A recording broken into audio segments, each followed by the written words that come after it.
ขอตอบน้อมอย่างพระธรรมคำสอน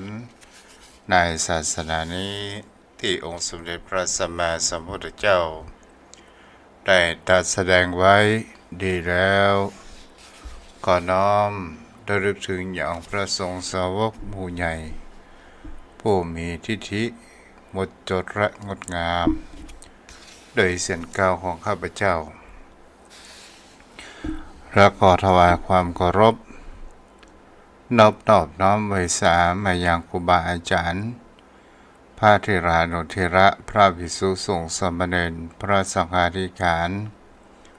สงฆ์สมณศักดิ์บัณฑิตนักปราชญ์ท่านผู้มีความรู้ทุกรูปทุกตนทุกองค์มาณโอกาสนี้และขอเจริญสุขสวัสดีมายังพ่อออกไม่ออกศรัทธาอันมีพ่อมอนแม่มอนพ่ออุ้ยแม่อุ้ยพี่ป้าน้าอาท่านผู้ฟังผู้มีใจบุญกุศลจุดมั่นในพระรัตนตรัยที่รับฟังยังธรรมะยามดึกทางสถานีวิทยุเพื่อการศึกษาพระพุทธศาสนาและวัฒนธรรมจังหวัดเชียงใหม่104.5 เมกะเฮิรตซ์โดยการส่งลิงก์สัญญาณไปทางด้านอินเทอร์เน็ตไปณสถานที่ตั้งสถานีวิทยุคือวัดไฟหินตำบลสุเทพอำเภอเมืองจังหวัดเชียงใหม่ได้รับความเมตตาธรรมจากท่านอาจารย์พระครูสมุวิสุวัตรวรกิจโจผู้เปี่ยมล้นไปโดยแห่งความเมตตาธรรมในค่ำของคืนวันนี้จะเป็นคืนวันดาวันพรุ่งนี้เป็นวันศีลวันพระเดือน4เหนือออก8ค่ำแห่มปัจจุบันก็จะเป็นเดือน4เพ็ญโยมพ่อโยมแม่เขาก็จะมีประเพณีแห่งการเดือน4เพ็ญก็คือตาลข้าวใหม่หลวงหิงพระเจ้าต่างๆนานาเกิดขึ้นวันพรุ่งนี้ในตอนบ่ายแลงก็คงจะไม่ได้ปากันเพราะว่ามีรายการไทยทอดสดก็คงจะปากันในวันศุกร์บ่ายแลงและค่ำของคืนวันนี้ก็มาอยู่กับเนื้อธรรมมหาจารย์ผูกทวนที่7ซึ่งมีรวมกันอยู่13กันนี้เรียกว่ามหาโปน80พระคาถาโยมพ่อโยมแม่เราก็จะได้รับฟังกันเพื่อเมื่อมันเสียเวลาเกิดขึ้นเดี๋ยวก็เด้อปนนาน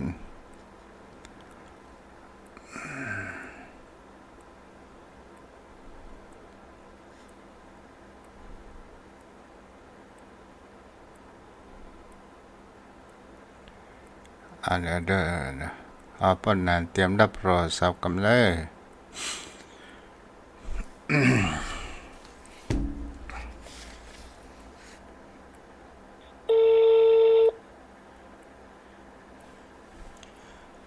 เจ้าพ่อเจ้าแม่ที่ได้อยู่รอได้ฟังธรรมปริวัติธรรมเนื้อธรรมมหาจารย์ล้านนาเนาะครับกับแต่ไอไวสาเมตตากรณีธรรมท่านพระคุณเจ้าด้วยความเคารพอย่างสูงยิ่งครับเจ้าพ่อนั้นได้ไหว้พระเนาะท่านเจ้าแล้วก็อาราธนาพระธรรมนะครับเจ้าครับในโอกาสนี้ก็ขอท่านผู้มีความสนใจผู้ใคร่ในธรรมทุกท่านได้ตั้งอกตั้งใจไหว้พระนบธรรมพร้อมกันนะครับอิมินาสการะนะพุทธังอภิปูชยามาอิมินาสการะนะธัมมังอภิปูชยามาอิมินาสการะ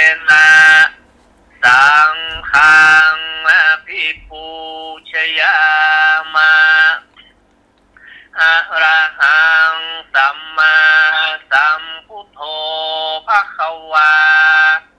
พุทธังภคะวันตังอภิวาเทมิสวาคาโตภคะวันตาธัมโมธัมมังนัมมัสสามิสุปฏิปันโนภคะวันโตสาวกสังโฆสังฆังนามามิหันธรรมยังพุทธัสสะภะคะวะโตบุพพาคณมะกะรังกะโรมาเสนะโมตัสสะภะคะวะโตอะระหะโตสัมมาสัมพุทธัสสะนะโมตัสสะภะคะวะโตอะระหะโตสัมมาสัมพุทธัสสะนะโมตัสสะภะคะวะโตอะระหะโตสัมมาสัมพุทธัสสะในโอกาสนี้ขอทุกท่านได้ตั้งอกตั้งใจสดับรับฟังพระธรรมเทศนาในเนื้อธรรมมหาจารย์โดยเมตตาบารมีธรรมท่านพระคุณเจ้าท่านพระครูไพศาลสุตากรท่านเจ้าอารามทิศมติวัดตรงปากเกร็ดจะได้เป็นองค์เมตตาแสดงธรรมขอมาเลยผมมาเลยตนองค์เอ็นถ้าต้องเต้นกระดานทองทำมันใดทาระทองถูกต้องตามคันลองนักอาจผู้ข้าน้อยนาขออาราธนาธรรมธรรมังธรรมมุตตมังปัจจังมาลาธนังกะโลมาสาธุอนุโมทนาพระนานเด้อ กลับไปสาด้วยความเคารพยิ่งครับ พระกันวันศุกร์เด้อพระนานอ๋อ ครับไปสาครับ ครับ ครับ ต่อไปก็เจิญปอออกไปออกสดาตั้งจิตตั้งใจรับฟังสดับฟังธรรมเทศนา เนื้อธรรมมหาจารย์มหาปนปกทวนที่7มี80พระคาถา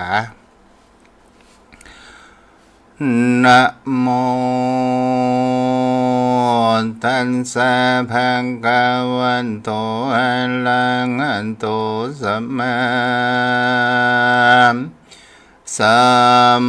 พุทธัสสะขันจันโทภัตวะโจโสอัญจุนตันสะอัญจุนตังอิสิง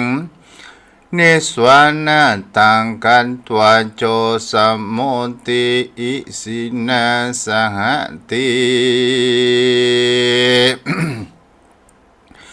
รำทับธรรมันเต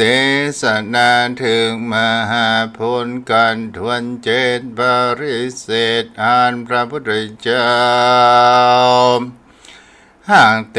สนาส่วนพรามผู้หาพญาบอดใดมันก็ไวนาเข้าสู่ดงควาง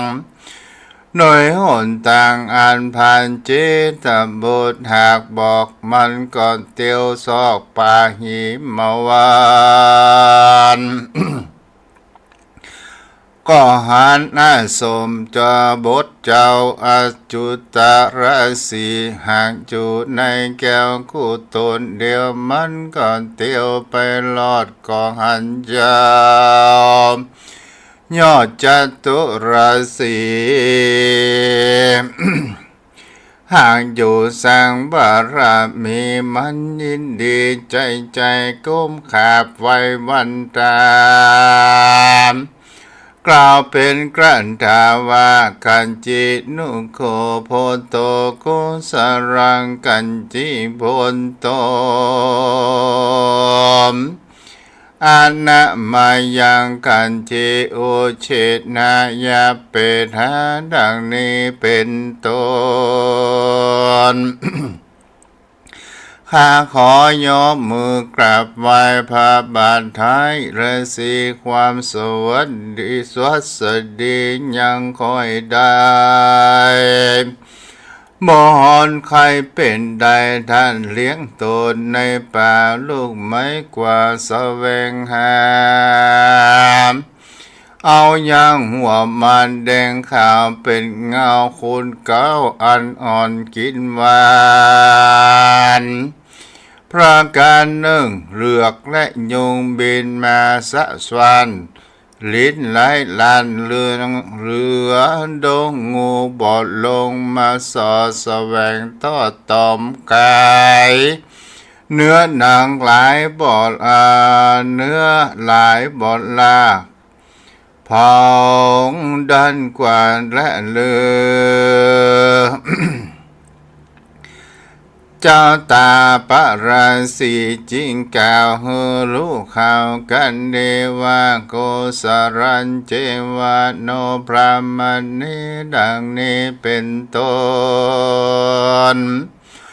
ดูราท่านพามเราก็เรามีความทุกข์เรือแลอยู่ดาวแต่กลางดงเราปอดหันลงพยาธิยาทิพย์อาบดับกังวลเราเลี้ยงตนในเถื่อนโดยลูกไม้เพื่อนหัวมันกินทุกวันบ่พางชีวิตห่างเป็นไปอันโถหังสายุงในดงรี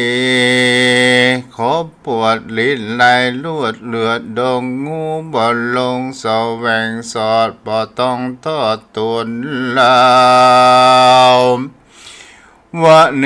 ในดงป่ากว้างมีแร่จ้างเสือสีเขาบ่หิงสากรา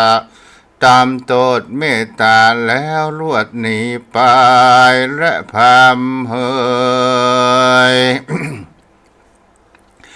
ปะหุเนสวะสะปุกาเนดุลาพรามนับดูปีเดือนนานมากเราอยู่ป่าไม้หากภาวนาก็หาอาพายะก็หาอาพาธบ่ได้ก็บ่มาป้านกายามท่านพราหมณ์มาด้วยจอบเราเจ้าชอบเราจะชอบใจพรามท่านเตียวตั้งกายเป็นดังกายเป็นได้เตียวเลืองตันปึงได้ไต่ทางนั้นไปของสองสามได้บัดย่างน้ำในห่างใสงามร่างติ่นพามดังกูแล้วเข้ามาสู่ลงเราจากกันเตอ ดูแลพรามอันนี้มากับต้องกินฝาดหมากหากสมกินนานหมากสร้างหวานปันใจไฟแต่งน้อยใหญ่กินลำหากเราหากนำมาทุกสิ่งหวานยิ่งอ้อยเมืองคนท่านเที่ยวหุ่นเดินเตดกินฮือหายเหตุพักใจแม่ อิดัมปีปานิยังสิตังดูลาท่านพามน้ำอันนี้ใส่ก็ใส่เย็นก็เย็นชื่นใจไหลแต่ต้องน้อยโดยเขียวเราเดินเตียวไปอาบดา ตักแล้วอาบน้ำมาน้ำกินลาค่ำน้ำกินลาข้าเจ้าเจิญพามเท่ารูดกินปานโดยแต่อันกินลูกไม่กินอิ่มได้แรงมาและพรำเฮยเมื่อนั้นจูจางก้ามพามได้ยินก็ดีจมเจิญยอมือยืนเหลือสีว่าข้าแต่เจ้าโกตันแต่งปูจาแข่งแก้วข้าก็รับเอาแล้วจำเริญใจอาหารได้หลายหลากหวานแต่มากเปิงใจเต้าว่าโดยมีแต่ผู้ข้าจังไขหาแน่นอเต้าตนพราบเต้าเมืองไต้ลูกพญาสนใจข้าข่าวเป็นนอเต้าบนเรืองเจ้าเมืองครับนี่จางคำเต้าพรากเมืองมา พระราชาชื่นจอยข้าน้อยฝ่ายหุมหันตันยังรู้ต่างอันใดขอกล่าวฮือรู้ข่าวจำไปแต่เติมเจ้าตาปาราสีจังกล่าวฮือรู้ข่าวกำจาจริงกล่าวกระดาว่าณพระวังเอติบุญยันทางสีวิราชสาตัสนังดูราพามทานมานี้ดูบ่จอบบ่ประกอบด้วยการบุญวังหันขุนหนอนไทยวังใครใดสิ่งอันใดเรารำเพิงในใจฮือรอดลอยว่าใครใดแรงยอดมาเฮสีผู้กระทำวันดีผ่านแผ่วแห่งนกแก้วเวสันดร อันหนึ่งตันนั้นจำไปวอนขอข้าคอยขอลูกน้อยท่านยิ่งใจชื่อว่าจารีใส่ใจที่ลาดนางแก้วหากท่านนางแก้วอาจกันหา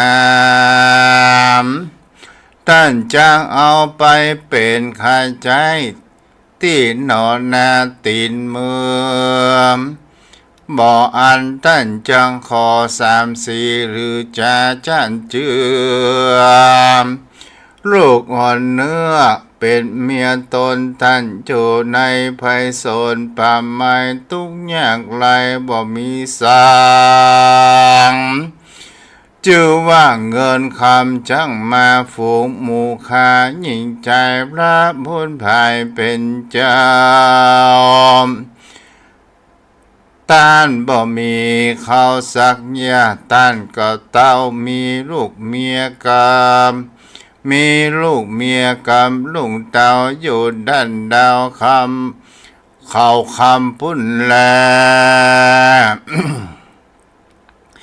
จนจากกามพรามผู้เท่าจักลายเจ้าฤาษีเป็นกรรมดีวิเศษบ่ได้เครื่องเขียนโกนถามว่าอากุณทาโลปะหังพนโตนาหังอาจิโมมากันโตคาแต่เจ้าฤาษีตนวิเศษท่านอย่าได้เขียนผิดใจข้าเดินภัยโศภัยทุกเมื่อบ่ดาวเพื่อจังขอข้านี่คืดใจพอข้าคอยใครหันแน่พายยอดซอยลาจาขี้แยอันใดอยู่เป็นเพื่อนในห้องเถื่อนเป็นจีมความสุขดีมีแควนมาค่าน้อยหากหุมหันดันทะลงทำงามจะจรคำบ่หอนเกยหันภายอันทำจำภาคขับเต้าจากเสียมเมือง เปว่าตานยังโรยังที่อยู่เจ้าบุญเรืองเจ้าฟ้าจุงบอกข้าจะไปแค่แต่เติมสอนท่านสาวัญจนาสุนทวาเจ้าอาจุตราศีได้ยินกรรมดีพรำเก่าแก่ก็ใส่ใจว่ากรรมนั้นมีแต่ดีลีมพระฤาษีเจอกรรมลายกรรมอะไรมาลายกรรมลายปูเทา จึงกล่าวว่าดุลาภามท่านจงอยู่ยังเศร้ากับเราคืนนี้ก่อนกูจ้างพรสำแดงหนทางเข้าดงขวางป่าไม้เข้าสู่พระนอทายเรือสียังพลามีเรือแรงฮือพามเท่าแก่ได้กินเจ้าฤาษีบ่อนเศร้าก็หันพรามเท่านอนคืนในวันลุนลุ่งจามตะวันส่องเขาคำจี จิงนำพรามไปตั้งอยู่ที่ข้างกูมังคายกมือขวาสุดศอกอันจำบอกหนทางเที่ยวไปในเขียวในเขาเขียวแก้วกูจึงจากกับพรามปูว่าเอสะเสโลพรามเมมบัมบันโตกันธามาทะโนดังนี้เป็นต้นดูราพามดอยอันสูงเพียงจอมหมอก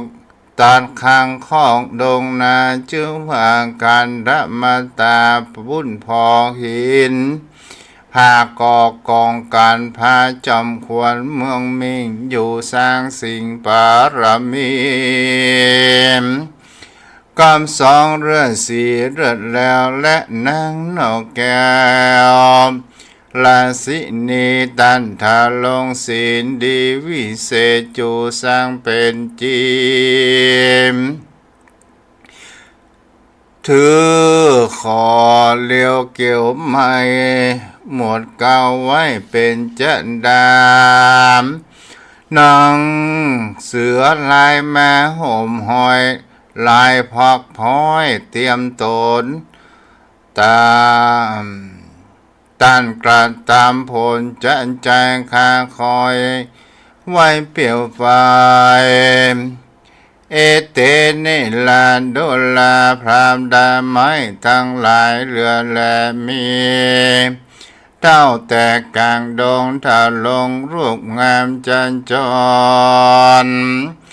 ห้องสูงอ่อนปุนกินเป็นพระเดือนเป็นแต่ดินสะอาดเพียงอาการสูงเลวขาวเขียวงามผ่านแผ่วเขียวดังแก้วเอ็นจันไม้สังเขียนอันบ่อแผกไม้ขับถ้าแปลกหูกวางไม้ยางเขียวเป็นจอไม้สังขอเปลือกน้ำไม่รังมีกังป่าปนดีราเดินดงลมจอยลงกิ่งกอมอ่อนน้อมหันงามดังใจแลมกินเหล้านั่งล้อมเฝ้ากันนั่นแล อุปาลิตุมาริปาริเสสุดอกทั้งหลายมีมากสะสวาหากเรือละเรือใจบินไปมาเซลสอดบนยอดไม้สูงเร็วล่องเซลทุกแห่งดังเสียงขันติบแห่งปูนฟางนกโพนนกร้องดังเสียงจืนกระว่าวตื่นตามนางบินขันกวางป่าไม้แต่แดนแต่ไกลอาโลอาลามนั้นแล ไม้ตั้งหลายอันเนกเป็นลูกกวักลูกและอยากคนไปกวนสนุกใจบ้านไฟแห่งคนผู้ใดเดินดองคนฝูงใดอยู่เก่าสุขรวยเต้าใจบ้านพระจริงมาจินนำมันนอเต้าหรือเต้าดอละนี้อยู่เป็นจีชื่นใจกับลูกน้อยสองคนท่านดันลงพันวิเศษเอาเป็ดเป็นจีขอการรีแต่งไว้เกี่ยวลูกไม้พันลานางเสือและลายพักพลอยเอาห่มหอยกายยามอยู่ปู่แจไฟบอกขาดเตียนยอมพาธนาเอาสัมปัญโยเราย้อนฟ้าและพามเฮยอัปปะจุมปูปันทีจะจิเจบังคาไม้ม่วงและไม้จมปูหมักพิษดูเหลือหลากลูกมีลูกมากเดือนจานหมักเดือหวานนั่งแก่ลูกแต่เข้าถึงปลาย ไม้ตั้งหลายเหลือแหลมีนางแต่กับมีนักแต่พองการในดงดานทุกสิ่งจำเริญยิ่งพันพวงในดงหลวงทุกธรรมมีแม่น้ำกินบานผิวใสงามเลิศแล้วเป็นดังแก้ววิตูลมีป่าสูนฟุงเต่าลอยเล่นเล่าไปมามีกลิ่นกันทาหอมเย็นส่วนทุกสิ่งเรือนใจลงไหลลงมาแต่ต่างทัดแต่ข้างโดยคำอันว่าโป่งกะละนีใหญ่กว้างมีแต่ข้างอาสมมันอารมณ์เรียงราบตากว้างอาบเย็นใจจังก่อนเต็มทุ่มไปคอกนอกอุบลดอกเขียวงามเหมือนอารามแต่ฟ้าทวนนาชื่อนันทาอุทยานดอกอุบลมีสามสิ่งเกิดพร้อมยิ่งดูดีในสาบกกาลนี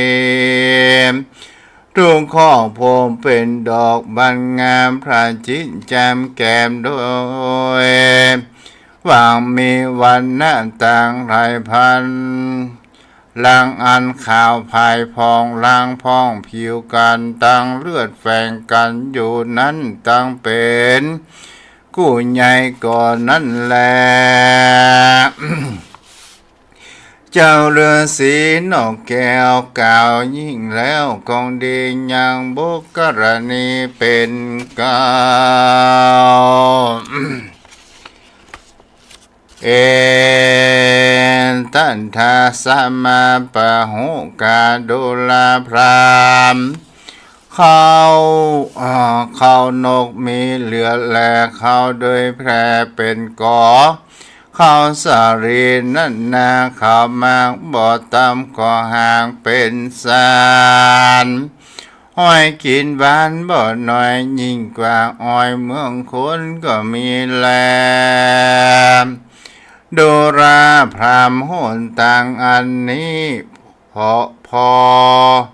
ผู้เดียวเตียวไต่ได้แม้นจะไต่ไปสู่อาสมแห่งเต้าอุดมเวสันตลาดแม้นจะกากาเตียวมาเป็นอันชื่อนักหนาบอกกดคอดคนใดไปรอดแก้วกุฏิก็บ่มีความอดยากเขาอิ่มปากต่อเท่าตีคามอาหาร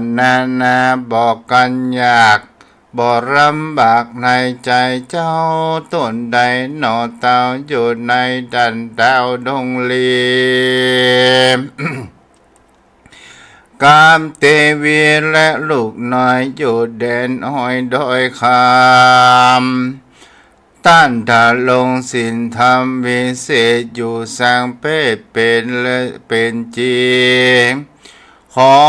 กันลีแต่งไว้เกี่ยวลูกไม้นำมานุ่งนางเสือหน้าใหญ่นอนล่มไม้เหนือดินยินใจที่ทุกเมื่อใจเจ้าเชื่อนิพพานก็มีและพามเฮยตามมันดามบางกาเซนโตสันทาอาหาอิตังสุนตัวพามนะพันธุงอิสิงกันตัวปันทังกินาดังนี้เป็นกามใครเจ้าว่าปิงกเวดุลาภิกขุทั้งหลายตนทารงสินใสสาโลดส่วนเท้าโคจูจักะพามได้ยินคำงามแห่งเจ้าฤาษีเก่าได้รู้ข่าวต่างไปมันดีใจบ่อนน้อยกับโดยพญอใส่ฤาษีพระมิใจโหมกว่าเดินดาวป่าดงดำมันก็ตามปาทักษิณาเวียนนอบเท้าตรวน3 รอบตันมาตามประเวณีย่ออัญจุรีกับไว้จะใจสาธุการมีใจบานชื่นจอยกล่าวอำลาย่อซอยฤาษีพระเวสสันตระบวชเป็นจีอยู่สร้างหนตั้งเด่นไกลมันก็เตียวไปจันใจเข้าสู่ที่พระเงาท้ายกัตตำธรรมก็มีวันนั้นจะแรนนามมหาวันนานิทิตาขียาอันกล่าวมาวันนามหาพลอันพระดับดาไปโดยคาถาว่าได้80คาถาก็บังคมสมเด็จเสด็จเอาปอนเนอร์ยะถาวาริวหาปุราภาริปุเรนติสาคารังเอวะเมวะอิโตทินังเพตนังอุปกาปติอินชิตังพันธิตังทุมหังขิปะเมวะสมิจันตุสพเพปุเรนตุสังกัปปะจันโทปนาราโสยะถามณิโชติราโสยะถาสัพพิติโยวิวัจจันตุสัพพะโรโควินัสจันตุมาเตภวัตวันตรโยสุขีริกายุโกภวะอภิวาทานาสีริสนิจังพุทธาปัจจายโนจัตตารโอธรรมาวัฏันติอายุวันโนสุขังภะลังวันนี้จบเจ้าหน่อยเด้อเพราะว่าตัดดอกออกไปนักเนาะถ้าเนื้อเต็มแต่กับประมาณ1 ชั่วโมงเจ้าพ่อเจ้าแม่ท่านผู้ฟังเฮาฟังเนื้อธรรมมหาจาตุและเฮาได้ก่อนไกลในสิ่งที่แฝงไปด้วยธรรมะคติธรรมเกิดขึ้นในเรื่องมหาปนนี้ในตอนมหาปนนี้จะหาได้ว่าจูจกะหรือว่าพราหมณ์จูจกได้เดินทางไปปะอาสมของอาจุตะฤาษีที่บำเพ็ญเฝ้าหนทางที่จะเข้าไปสู่ยังที่อยู่ของพระเวสสันดรสัทธาญาติโยมทั้งหลายเมื่อจะหันได้ว่าเมื่ออาจุตะฤาษีได้หันพราหมณ์จูจกเข้ามาก็ได้มีการสอบถามไถ่ถึงความสารลุกสุขดีป่าท่านพราหมณ์ลูกที่ไหนมา ลูกแดนไก่มันกับเตียวตางมาไข่ขนาดจูจักระพราหมณ์ก็ได้สนทนาถามว่าโอ้ท่านมาอยู่ปั่มเปงที่นี่ท่านยังชีพด้วยไอ้หยังอาจุจฤาษีก็บอกว่ากินหัวไม้หัวมันต่างๆนานาเอาแล้วท่านเลือบยุงไอ้หยังบ่มีแกงูคิ้วก่อไอ้หยังบ่มีแกเสือสิงกระทิงแรดอาจุจฤาษีมีแต่มันก็มาทำร้ายเฮาแล้วท่านบ่เป็นพญาที่ก็คือพญาติมาเบียดเบียนกะมีแต่เฮาก็กินยาสมุนไพรอย่างนี้เป็นสิ่งที่เฮาจะได้ว่าก็ถามถ่ายกันมาท่านมาอิดเหนื่อยก็ไปกินน้ำเย็นตักน้ำไปอาบน้ำพบค่ำพอดีเอาจูจกกะได้ถามว่าท่านหูหนตามไปถึงยังพระเวสสันดรก่อฮะอาจุรฤาษีบัดเดี๋ยวนี้เจ้ามาที่นี่มีเจตนาบดีนี่ปอเป็นบุญกุศลนี่จะไปขอยังนางวัทีแกหรือว่าจะไปขอยังจรีกันหาพระเวสสันดรกะท่านอยู่ที่สงัดแล้วอยู่ที่ปีกวิเวกแล้วท่านมามีทรัพย์สินในยังสู่จะขอยังแฮมเอาจูโจกนั้นก็ได้ตั้งกำอู้กำจ่าของจูโจกก็บอกว่าบัดใจเฮาก็หันหน้าหันตาได้ยินเกียรติศัพท์ของพระเวสสันดรผู้ในการฮื้อตาลก็หันหน้าหันตาบ่ได้ว่าท่านนั้นหน้าตาเป็นอย่างไรได้เงินกิตติศัพท์อันนี้ก็เป็นสิ่งที่เราจะหันแห่งประกาศเรื่องว่าจูโชคมันใจแห่งคำว่าปิญญวาจาในการเจรจาคำว่าการเจรจานี้โยมพ่อโยมแม่ถ้าคนเฮาใจช่างใจเป็นถูกที่ถูกทางจากแข็งมันก็เป็นอ่อนแต่ถ้าว่าเฮาใจบ่จ้างเมื่อแข่งมาเฮาแข่งตอบมันก็จะทำให้เฮานั้นได้รับคำที่แข็งโต้ตอบเข้ามาแห่งจิตแห่งใจของคนเฮาเช่นเดียวกันกับผู้พราหมณ์จูตกะอู้กับอจุตรสีสัทธาญาติโยมทั้งหลายในสิ่งเหล่านี้เนี่ยก็เป็นสิ่งที่เขาจารแล้วว่าปิยวาจากำอู้อันเป็นที่รักกำอู้ที่อันมีไพเราะอ่อนหวานกำอู้นี้เป็นสิ่งที่บันดาลทุกสิ่งทุกอย่างขึ้นกับในชีวิตตนตัวของเรานั้นบันดาลทุกสิ่งทุกอย่างนั้นได้และกำอู้กำฉามันก็สามารถทำลายจิตใจและตนตัวของเราได้เช่นเดียวกันศัตรูก็อยู่ที่กำอู้มิตรก็อยู่ที่กำอู้จะได้กินข้าวก็อยู่ที่กำอู้จะเพื่อนฮักก็อยู่ที่กำอู้แต่กำอู้กำจานั้นจะต้องประกอบไปด้วยการที่มันมีคำว่าอู้ส่อเสียดเพ้อเจ้อเหยียดหยามบุคคลอื่นกำอู้ของคนเรานั้นต้องอู้จากใจจริงโดยการที่เรานั้นมีความกลั่นกรองช่างเจรจาเกิดขึ้นเราจะได้ว่าภาษา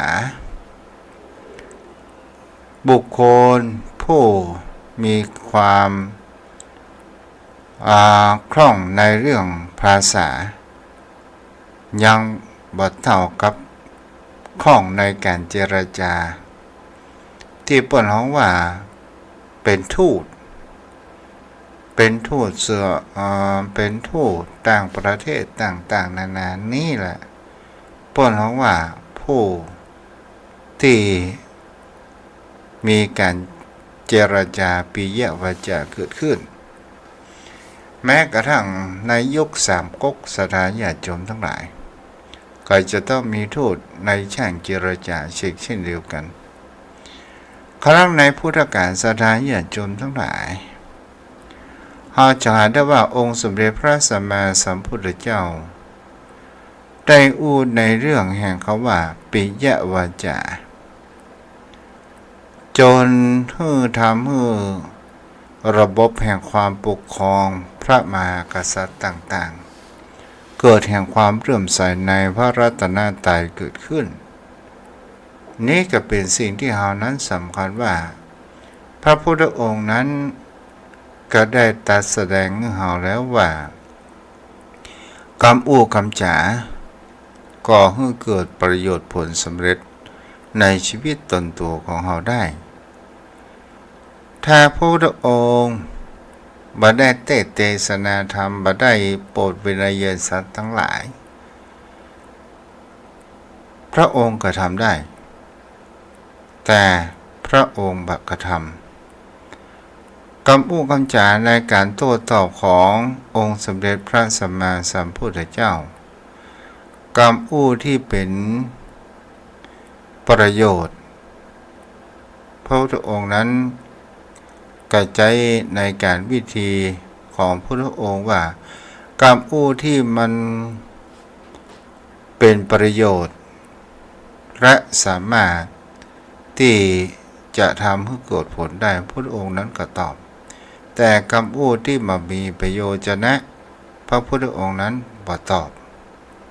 ในการซักถามต่างๆนานาวันศุกร์ก็จะมาบอกวิธี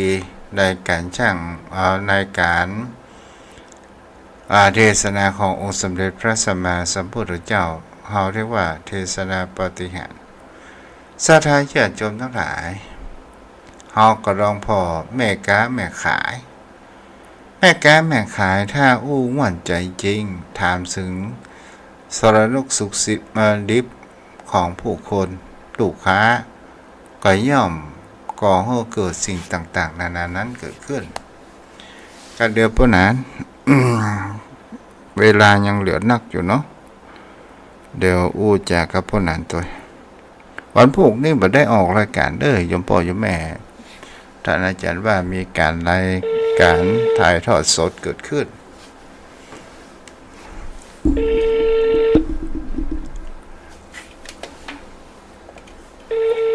รับแล้วก็ปนนั้นก็เฮาก็รับฟังการธรรมะยามดึกเนาะปนนั้นมาใครจะโทรมาได้เด้อเอาเป็นการโทรศัพท์แม่คืนวันนี้ทาง Facebook มีคนโยมจันเพนปฐมเนติกุลไพศาลรับฟังอยู่ในเจ้าเนาะ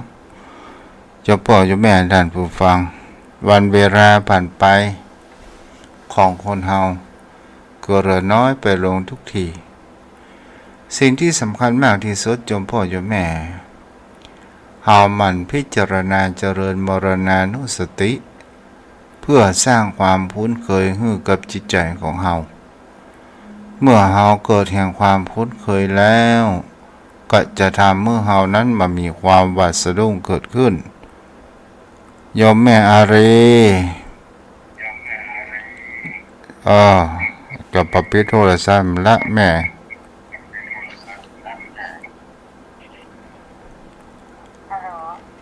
ฮัลโหลเจ้าอาจารย์คุยอะไรเนี่ยเสียงสะท้อนเด้อเจ้าปวดรักษาเจ้าแม่โทรแม่บอกปิดวิทยุเสียงมันกล้องมันรบกวนคนอื่น06316399500631639950ใครจะโทรมาได้เด้อวันนี้มีเวลา พอถึง4:50 นาทีเฮาไหว้พระสวดมนต์ก่อนนอนเนาะแล้วแผ่เมตตา0631639950เจ้าพ่อเจ้าแม่ท่านผู้ฟังวันนี้เป็นวันที่17บางท่านบางคนนั้นก็คงดีอกดีใจบางท่านบางคนก็จิตใจห่อเหี่ยวพ่อประถูกนี่เนาะ หลายสิ่งหลายอย่างด้วยกันเนาะแล้วยมพ่อยมแม่มามีภัยเท่าแม่ลูกตู้ก็จะนำไหว้พระเราไหว้พระสวดมนต์เด้อ ก่อนน้อมจิตน้อมใจน้อมระลึกถึงยังองค์สมเด็จพระสัมมาสัมพุทธเจ้าน้อมระลึกถึงยังองค์พุทธปฏิมาซึ่งเป็นตัวแทนขององค์สมเด็จพระสัมมาสัมพุทธเจ้าอย่างบ้านอย่างจองก็ตามอย่างวัดจังหวาก็ดีน้อมระลึกถึงเด้อ อะระหังสัมมาสัมพุทโธภควาพุทธังภควันตังอภิวาเทมิกราบสวากขาโตภควตาธัมโมธัมมังนัมมัสสามิกราบสุปฏิปันโนภควโตสาวกสังโฆสังฆังนามามิกราบหันธรรมยังพุทธัสสะภวันโตปุปปานังนะมะการังกโรมาเสนะโมตัสสะภะคะวะโตอะระหะโตสัมมาสัมพุทธัสสะนะโมตัสสะภะคะวะโตอะระหะโตสัมมาสัมพุทธัสสะนะโมตัสสะภะคะวะโตอะระหะโตสัมมาสัมพุทธัสสะน้อมระลึกถึงอย่างคุณขององค์สมเด็จพระสัมมาสัมพุทธเจ้า อิติปิโสภะคะวะอะระหังสัมมาสัมพุทโธสุเจ มันแวบผ่านไปอย่างนั้น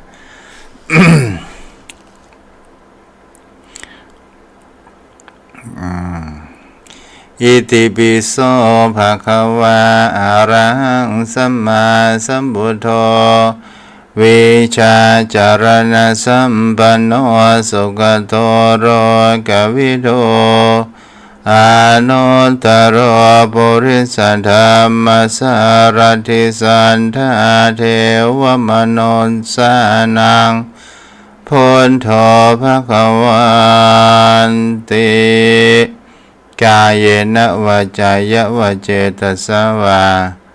พุทเทกุกัมมะภกตังมยายังพุทโธปฏิคันหันโตอาจยันตังการันตเรสาวริตังวะพุทเทน้อมระลึกถึงอย่างพระธรรมคำสอนของพุทธองค์เด้อสวากขาโตภควตาธัมโมสันติริโกอาการิโกเอหิปัสสิโกโอปัญญิโกปัจจตังเวทิตโพเวนโยเหติกายเนวาจายวาเจตสวาธัมเมกุกัมมะภกตังมยายังธัมโมปฏิคันหันโตอาจยันตังการันตเรสาวริตุงวะธัมเมต่อไปน้อมระลึกถึงยังคุณของพระสงฆ์สุปฏิปันโนภะคะวะโตสาวกสังโฆ โหโชปฏิปันโนภะคะวะโตสาวกสังโฆยายะปฏิปันโนภะคะวะโตสาวกสังโฆสามีจิปฏิปันโนภะคะวะโตสาวกสังโฆยาทิทานจันตาเรปุริสยุกานิอาทาปุริสบุคลาเอสะภะคะวะโตสาวกสังโฆอาหุนายโยปาหุนายโยทังขินายโยอัญชริกรณิโยอานุตตรังปุญญเกตังโรกัสสติกายนะวาจายะวาเจตสาวาสังเขกุกัมมังปะกตังมยายังสังโฆปฏิกันหันตุอาจยันตังการันตเรสาวริตุงวะสังเขต่อไปกับคำแผ่เมตตาเด้อ ข้าพเจ้าขอตั้งจิตอุทิศผลบุญกุศลนี้แผ่ไปให้ไพศาลถึงบิดามารดาครูบาอาจารย์ทั้งลูกหลานญาติมิตรสนิทกันทั้งคนเคยร่วมกันงานกันมาทั้งเจ้ากรรมในายเวรเทพเทวันขอให้ท่านมีส่วนได้ผลบุญนี้เถิดวันศุกร์เนิ่มมาปะกันใหม่